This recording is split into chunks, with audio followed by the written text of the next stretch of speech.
Okay, hey everybody. Still working at it here with this ignition switch, and I didn't have a bezel for it, so I made my own. And I saved well over $100. I saved over $100 by making my own, and I'm going to show you something here. Here's a case where they're going to sell you the switch key and bezel, which is good, but I spent way less for my ignition switching key, like probably about $45. And I don't know if they got shipping and handling on this or not. Yeah, plus $11.80 shipping and handling. 55 to 58 bezel. They want 150 or best offer plus $7.95 shipping. Maybe they'll take 20 for it. I don't know. Now this one here is for a GTO and it's only 16 bucks, and I would have been glad to buy it, but I did some research and looking real hard and it won't work. Another example.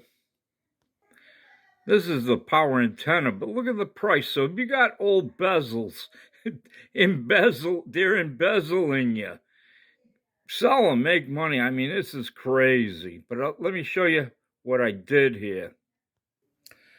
This is what I used. Out of my plumber's scrap box, this would hold your sink faucets down. You know, on them nuts, you get under there, you know, if you've ever been under the sink. And I took, that's what this was. And I used, a couple of different types of files. And I filed off all those nubs. I actually wish I'd left a little bit of the nubs on, but I filed them off. And then I had to get in here and file out the inside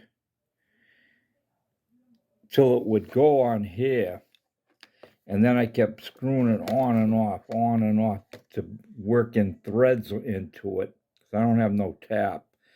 And I got it done. It took me a couple hours. And then I made this gasket out of a piece of scrap material I had kicking around. They'll help.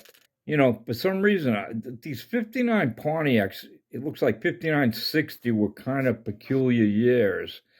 And, this switch is for a 59 Oldsmobile, but it's got the right pin selection in the back. And you got this cigar lighter here. And we'll just say that Mr. Cigar Lighter took Mrs.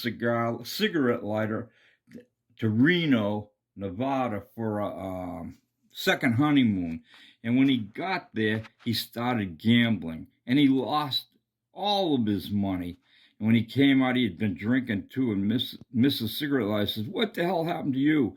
And he says, "I lost everything, dear." He's had nothing but a barrel on. And she said, "That's it. I'm here and I'm going to get the cure. I'm tired of this." So she went and divorced him. And that's why he doesn't even have a barrel on. He's standing there like a naked jaybird. So what I'm getting at is this cigarette lighter, when it's in the dash, it doesn't have that barrel. So you can't, if somebody did pull this out, this cylinder is going to come out. And I don't have the barrel, and I don't know. I've looked on eBay, and I don't even, forget that. So I started thinking about it. There's the bezel for this one, by the way. This one here, I got the bezel at least. Well, lo and behold, that little gadget I used to make the bezel for the ignition switch? Well, that's it. This thing, look at this. It's a perfect fit.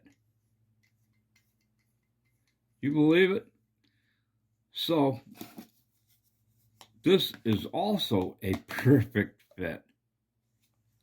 I can make my barrel, and he won't be naked no more. Maybe Mrs. Cigarette Lighter will even come back to him when she sees him in his white virgin tuxedo. So you can do a lot for cheap. That makes up for this next thing. Okay, here's a fuel pump I bought. And when I bought it, it said it was for a 59 Pontiac, but it wasn't. It was for a 58 or earlier. I don't know how far back it goes. In 59, they switched, they went to the bigger engine, the 389s, which would need more fuel. And this older fuel pump is, smaller. So these here that I had won't go in there. So I went out and I found these adapters or reducers, and now that will work. These two little brass fittings cost me $10, which I think's outrageous, but this kind of stuff kind of saves you back there. And when I'm done, this here, I got this off of eBay, and it's one of those old-fashioned jobs where you got this nice little cork seal, and you got the glass bowl. I always thought they were really cool. I had a Buick that had one like this, and I just thought it was neat. But, so this will be my fuel pump, and I will put one of these on there. I've studied it, and I think actually I'm going to try. I'll get another one of these and bust it open, because I think this will actually fit right in there when it's all the plastic and work. I'll find out, but either way, this is going to work. Now, this fuel pump, like I says, it was for 58 and earlier. So when I got it, it had this arm in there. And as you can see, this arm is totally different from this. So it's an easy fix. You just got to get one with the correct arm. This arm came out of this old no good fuel pump. And you got a pin that goes through here, and you got to drive that pin out. But when you drive that pin out, then you can take that arm out and out of here and put it into here. And this arm, I got on there, that's the pin in the spring. I kept it, but this would go right in there. And I could rebuild this and use it on, say, a 58 Pontiac with this arm. And that's what's happening with that. And last but not least, you hear me talk about ollies a lot. And I don't know if I showed you this before, but I bought this quite a while back because I know eventually if I get this Pontiac project done, I'm going to paint it. Here's a whole gallon of primer surfacer. Look what I paid for it at Ollie's. Compare that at one of your auto parts store. I mean, that is such a deal price.